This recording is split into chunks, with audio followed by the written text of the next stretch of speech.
Hi, everyone. Welcome to episode 11 of the MSK Runner podcast. Thank you for listening to the previous two episodes that are dropped last week. I hope you enjoyed it. And yeah, if you like it, then obviously just like and subscribe, share it with your mates. And yeah, let's just kind of like gradually grow the audience and just get more people involved. And then we can get some more guests on over the next few weeks and just kind of give you more stuff to enjoy listening to. So yeah, as you can see, just me today. I'm going to talk about HYROX, and I'm also going to talk about the London Marathon and a couple of other bits as well. I'm going to cut straight to the chase. So basically, this morning I did HYROX singles in Cardiff. My second ever HYROX. So I did my first one in Birmingham about a year and a half ago and finished that.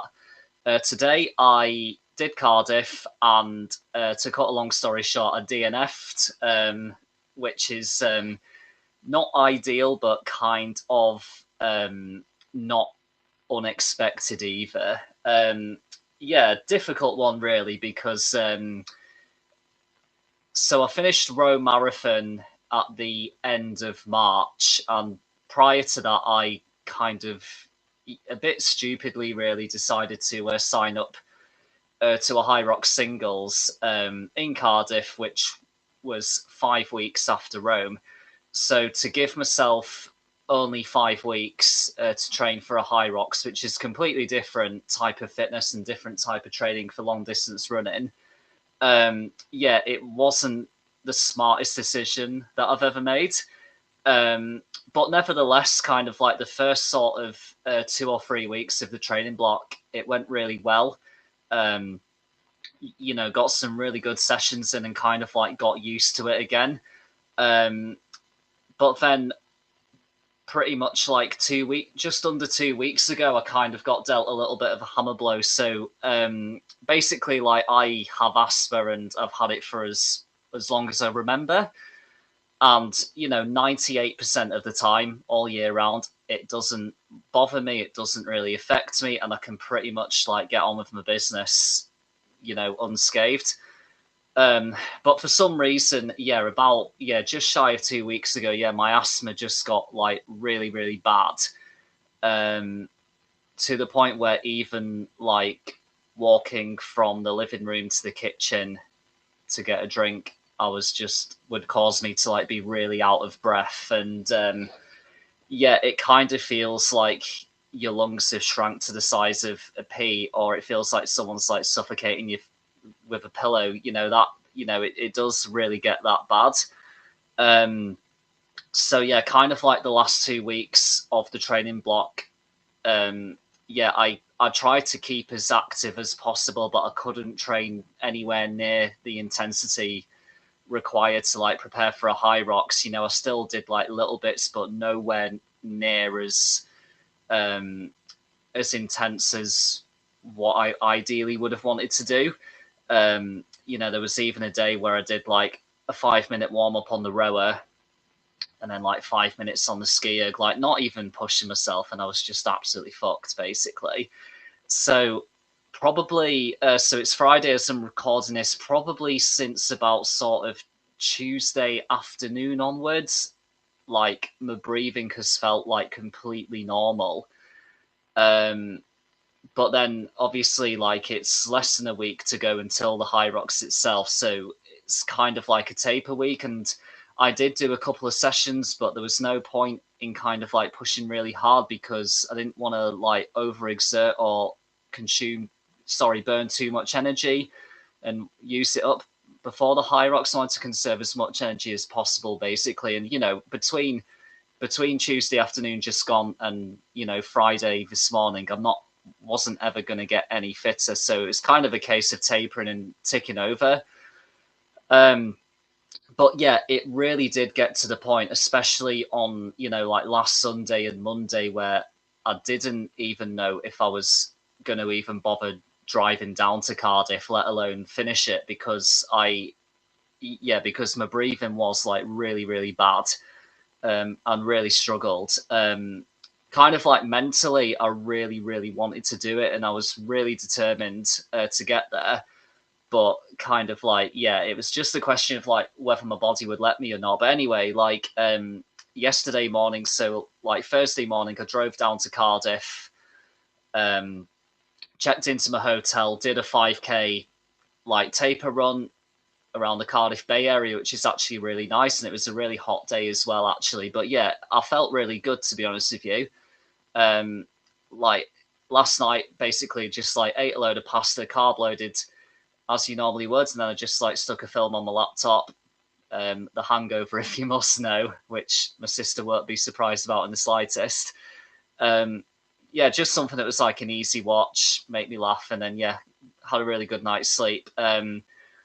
My wave start time was at 9:20 this morning. I was about a 20-minute walk away from the venue. So yeah, I got up early doors, like got up at about 6:30 this morning, had some breakfast, so I had porridge and a banana. And then about 7:20, left my hotel, walked to the venue. So it was the Principality Stadium in Cardiff. So it's like where the Welsh rugby team play. It's also where Ray Parlour scored the winning goal for Arsenal in the FA Cup final against Chelsea, just to throw it out there. But yeah, it's it obviously like really good venue. But yeah, I'll kind of get onto the race in a minute. But in terms of like the HYROX and the event itself, I'll give credit where credit's due. It was really well organised. I think like prior to the actual event itself, I think there was a lot of confusion because normally, HYROX, for those of you who don't know, it's basically like 8 lots of 1 kilometer runs with 8 different exercise stations in between each run. So normally, like at most arenas, you do like the same number of laps to reach a kilometer before you go into the rock zone and do whatever station you did. But because of kind of like the layout of the stadium itself, it was slightly different. So it's kind of like runs 1 to 5. You run until you see the in sign 4 times, and then you go into the rock zone. And then I think it was run 6, which was Farmer Carry. You had to like see the Farmer Carry sign 4 times, and after that you had to see the in sign 3 times, and then the wall ball sign 4 times, something like that. Anyway, it was like really confusing at first when you kind of like first looked at it, but actually when you got to the venue, the staff, like, just before your wave started, they explained it really well, to be honest with you. And even though like as you were like doing your runs, you had a big screen. When you ran through like the timing point, it came up with your name and then whether you need to do another lap or whether you need to do your next station. So to be fair, it was like really clearly sort of laid out, and yeah, really well organized. Really good like vibes as well. Like I just think in general it was a really well run event. And my own like personal experience of just being inside the venue today, I can't fault it. And it must be a really difficult thing to organise, because you've obviously got like thousands of people taking part. You've obviously got to have all the staff, all the judges, etc. Yeah, it must be difficult to put on and execute, and you're always going to get some like negativity, especially on social media. But to be honest with you, like I couldn't fault the organisation of HYROX in Cardiff today. So yeah, thank you to them for that. I'll just swig this quickly, but yeah. So yeah, when I woke up this morning, I felt really good, to be fair. Like breathing was absolutely spot on. Like I say, I slept well, I fueled up well. I did maybe about 45 minutes before my wave, I did like a warm up. So I did like I did 500 meters on the rower, I did 200 on the ski erg, and then I did like 10 minutes on the bike and just took it really steady, and then just did some like activation and mobility exercises. So I prepared for it like as best as I could have done. And then yeah, my wave started 9:20. The first run felt really good, and then the first station was the ski erg, and the ski erg I think took me like just over 5 minutes to do 1,000 meters. So I wasn't exactly like record breaking pace, but no, felt good on the ski erg. And then as I headed out the rock zone and did my second run, felt really good.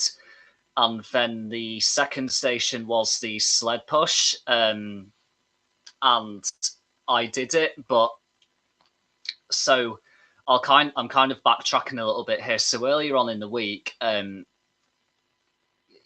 was very like touch and go as to whether I was even gonna attempt the HYROX or whether I was going to pull out beforehand. And I did like promise myself, and I made promises to a couple of people that like if I wasn't feeling right or if it got too much for me, then yeah, I'll DNF. I'll not do anything stupid.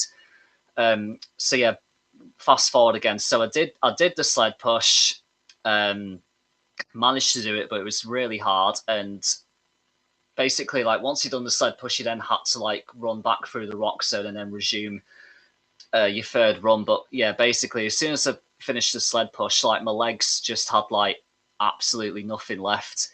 The sled push alone just like completely took it out of me. And I go back to earlier when I said that obviously like it was a 5-week block. The first 3 weeks felt really good. The last 2 weeks, my asthma, threw a spanner in the works and said, hold my beer. And basically, like it felt like I had zero fitness in the context of HYROX training and the HYROX event itself. Yeah, like I just felt like my legs were gone to the point that I was like struggling to walk. I mean, I could walk, but I just couldn't physically bring myself to run. And then like my heart rate was just far too high as well. And my breathing was fine, not in like in an asthma way. I felt absolutely fine. But in terms of like my heart rate and my legs, yeah, I was just like completely gone. And yeah, it's hard really. Like I still wanted to carry on, but my body was just like completely obliterated. And want to say thank you to one of the HYROX staff members called Lindsay. I'm like 97% sure she's Scottish, but I don't want to say, this Scottish lass, because I don't want to offend her, just in case on the off chance she wasn't. But yeah, she kind of like went over to me and asked me if I was okay and asked me a few questions and stuff. And she even sort of like tried to sort of gently persuade me to sort of continue, but without like putting any pressure on me or holding a gun to my head or anything like that. But yeah, she was just really nice to me and really helpful. And I kind of like reluctantly said like, look, I'm done here. I'm gonna have to DNF. And yeah, she was a massive help. But so yeah, thank you to her. But yeah, just had to kind of just like hold my hands up and accept defeat on this occasion. It's not an easy thing to do because when I start something, I want to like do everything in my power to like get the job done. But yeah, today just wasn't my day. And it's my fault for only starting training for it 5 weeks ago. In terms of my asthma, not really anything I could have done about it. It's just one of them things, and it's a bit shit timing, really. But at the end of the day, like I've got to look at myself, really. Yeah, I'm a bit gutted, to be fair. But then at the same time, like I'd rather have attempted it and DNF'd rather than pulled out earlier in the week and not attempted it at all. Like I said earlier, like earlier in the week, I genuinely did not know if I was even going to drive down to Cardiff. If HYROX had taken place this time last week, for example, there's absolutely no way I would have even attempted it. But yeah, I just look, I tried it and I failed, but at least I tried it. That's kind of like what I'm taking from it. I'd rather try something and fail at it than not try something and wonder what if. So yeah, I've got no regrets. I tried it. And yeah, it's just one of them things. Yeah, I am a bit gutted, but like, it is what it is. It's not going to affect me in 6 months' time, and I'm not going to lose any sleep over it. And yeah, that's kind of it really in terms of HYROX. Whether I do it again or not, who knows? I might do, I might not. I really don't know. It's not in the pipeline because I've got a few different things planned. Between now and like the end of June, beginning of July, I'm not really sure what I'm going to do. I'm obviously going to carry on training, but I'm not necessarily going to enter an event in that period of time. like I say, I might do, but I don't know really. But obviously, like, you know, looking at the bigger picture, you know, I've got Chicago Marathon in October and I've got Valencia half marathon 2 weeks later. So I'll start that training block in July, and yeah, that's kind of like what my main focus is going to be on. Speaking of which, for Valencia Marathon, I booked my flights the other day, and they're really like weird flights because actual like direct return flights from the UK to Valencia are very few and far between and really awkward times. So what I'm basically going to do is like fly from Manchester to Valencia on the Thursday night, have all day Friday, all day Saturday in Valencia. Julia went to Valencia last year on a holiday and she absolutely loved it. She said it was really good and said she preferred it to Barcelona. So I'm going to pick her brains in terms of like what to do there while I'm there. But yeah, really looking forward to that. So I've got all day Friday, all day Saturday in Valencia. The Valencia half marathon itself is on the Sunday morning. And then I'm going to fly home from Alicante on the Monday night. So after Valencia half marathon on the Sunday morning, in the afternoon, I'm going to go to Benidorm and spend the night there because Benidorm is halfway between Valencia and Alicante. So I'll spend the Sunday night in Benidorm and then I'll head down to Alicante like on the Monday afternoon. So yeah, after previously saying I'll never go to Benidorm ever again, here I am. I'm off to Benidorm, and yeah, I'm looking forward to it. Nice, quiet evening as you do in Benidorm. Right, enough about that. What I want to chat about actually is the London Marathon from last weekend. So I watched quite a bit of it on the TV, and there's so many like really good stories from it. Obviously, it goes without saying that like unless you've lived in a cave, you'll have heard that the first ever sub 2 hour marathon got achieved not once but twice. You know, and really extraordinary because lots of like experts have like gone on record to say like, oh, the sub 2 hour marathon, it's impossible, it's never going to happen, it's physically impossible. But a guy called Sebastian Saw ran it in 1 hour 59:30 seconds, and then the guy who came second, Yomif Kajelcha, I think is how you pronounce it. I'm probably not, but anyway, he came second. He also ran the sub 2 hour marathon. And what's even more impressive is that was his first ever marathon. So, yeah, absolutely incredible. And fair play to both of them. When it kind of became apparent that the sub 2 hour marathon was possible, like I was sat where I'm sat now in the living room, just like shouting at the TV, like, go on, oh, come on. Like proper like urging them on. And yeah, absolutely buzzing when they both crossed the finish line, and to break that sub 2 hour. It's just incredible to like witness that bit of history, and yeah, it was so good, so inspiring, and yeah, just like a massive like buzz from it, just to like see somebody achieve like an unprecedented achievement that will go down in history and be remembered forever. So everyone remembers like Roger Bannister running the fastest ever mile, the first sub 3 minute mile, and yeah, everyone's going to remember that sub 2 hour marathon as well. So yeah, really cool. But there's like obviously like I'd entered the ballot for this year's London Marathon, didn't get in. 1.1 million people entered the ballot, and 59,000 people had the privilege of doing it. So like, yeah, well done to everyone who did it, because it's an incredible achievement running a marathon. A couple of like really good stories that I want to point out. So there's a guy called Sylvain Guintoli, who is the guy who I have a massive amount of respect for. So anyone who knows me knows that I'm like massively into my motorbike racing. And Sylvain Guintoli is like has been hugely successful in racing motorbikes. He's a former world superbike champion. He's a world endurance champion. He's raced in MotoGP as well. So yeah, like big hero of mine. But yeah, I know like 98% of people listening to us have zero interest in motorbikes, so we'll carry on talking about motorbikes. But basically, yeah, Sylvain, like him and his family, you know, have been through a lot recently. So, you know, last year, like sadly, Sylvain's son Luca, like tragically passed away at the age of 6, you know, due to cancer. And I can't even like fathom or even begin to imagine like what Sylvain and his family have gone through.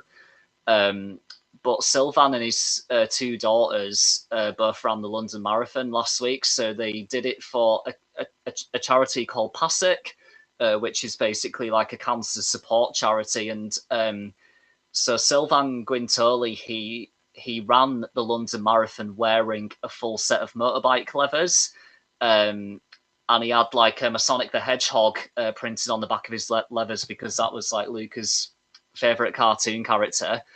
So yeah, running a marathon kind of in normal clothing is hard enough, but to do it in a set of motorbike levers, it obviously means you're going to be like even hotter inside, and it carries a bit of weight as well, is like obviously like even more difficult. But Sylvan actually ran the London Marathon in 3 hours 47 minutes. So to do like to finish a marathon in motorbike levers is a brilliant achievement in itself, but to do it in a sub 4 hour as well is just incredibly impressive. I think it's like an unofficial at this stage Guinness World Record for the fastest ever marathon ran in a set of motorbike levers, and he raised over £140,000 for the PASIC Cancer Support Charity. So massive well done to Sylvan and his daughters. And yeah, like I've got a tremendous amount of respect for him, and I would argue that that is probably like his greatest achievement, like probably better than, you know, considering he's had a massively successful motorbike racing career. I think that's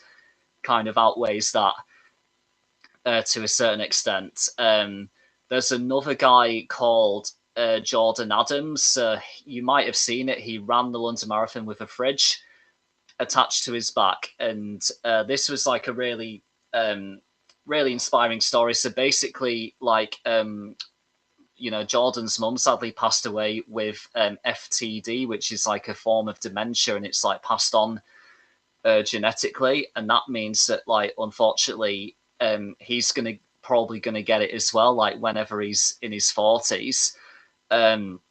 So yeah, he ran the London Marathon with a fridge on his back, and he's now running at the minute like 32 marathons in 32 days across every single county in Ireland where his family's originally from. So again, like just like a really inspiring story, and there's so many. But yeah, I just think like it doesn't matter like what level you're at with running. It doesn't matter whether you're an elite athlete or you've got a certain time goal that you want to achieve, or if you want to raise money for charity, whatever it is. There's just so many, like everybody has their own story basically, and it's really inspiring. And yeah, I think long may it continue. There are rumours that next year's 2027 London Marathon could potentially be held across 2 days. Obviously, that would be really good. It means like more money for charity. From London's point of view, it's more money for the local economy. But also it just like increases the likelihood of people getting in as well. So yeah, the ballot for next year's London Marathon opened last week, and I think it closed this morning actually. But yeah, I've entered it for next year, and I'll find out in July whether I get in. So yeah, fingers crossed that I do. I've entered for like the last few years in a row, and I've just not got in so far. So yeah, I'm really hoping so, because like yeah, London Marathon is definitely something that I really, really want to do. So yeah, fingers crossed for that. What I'm going to do now is end this episode with a question from one of my colleagues called Reuben, who's a big Leeds fan. So other nights at work, he kept asking me, well, he kept telling me that like he's got shin splints from running basically, and he was basically like, you know, what do I do about it? Now, as like an educated guess, when people have shin splints, for me, it's likely because they've got really weak glutes. So the long and short of it is like strengthen your glutes, because the stronger your glutes are, then basically like that reduces the force that's put through your lower legs. And it also like reduces like excessive rotation as well, like of your knees. So that's what like weak glutes can cause. So that excessive force as well, that, you know, that can like cause your shin splints as well, like obviously in your lower legs. So I just think like you know, strengthening your glutes is a massive component in terms of like preventing getting shin splints. So what sort of exercises can you do to strengthen your glutes? You've got like your barbell hip thrusts. Or you can start off doing glute bridges. You've also got kickbacks and hip abductors on the cable machine. You've got the actual hip abductor machine itself, where you sat with your legs together and then you like push them out to the side and bring them back in. You can also do like a Bulgarian split squat. If you do it kind of sort of like upright, then you'll feel it more in your quads. But if you do it sort of like leaning forwards a little bit at your hips, then there will be like more emphasis on your glutes. And what you can do as well is you can create a deficit. So if you put like a plate in front of the bench and you put your resting foot on the plates, then you'd create a deficit, and then you can just like increase the range of motion and go further down basically on the rep. So yeah, in a nutshell, that's what I would do if I had shin splints. So hope that answers your question, Reuben, if you're even listening. So yeah, that's kind of it for today. Thank you for listening to all the previous episodes. Cheers for listening to this one. Yeah, at the end of the day, I came to Cardiff, turned up, and yeah, unfortunately, it didn't work out the way I wanted it to work out. But at the end of the day, I'm still here. I've got no regrets because like I'd much rather like try something and fail at it than not try at all and wonder what if. So yeah, I'm at peace with it, and yeah, it is what it is. Well done to Will, who did HYROX doubles a couple of hours after me. Him and his mate did it in a really good time as well, 1 hour 18, I think, or something like that. And then like as this episode gets published, at 6 p.m. on Sunday, Julia and her friend Holly are currently, as you're listening to this, doing HYROX Pro doubles, which is basically like heavier weights in a nutshell. So it's a bit harder, but they've both done HYROX doubles together before, and I know like they're both going to smash it. So yeah, congratulations, Julia and Holly, in advance, because I know you're going to do it. Right, like and subscribe. Set your notifications, share it with your friends, and I will be back with you next Sunday at 6 p.m. Thanks a lot. Take care. Up the kosh.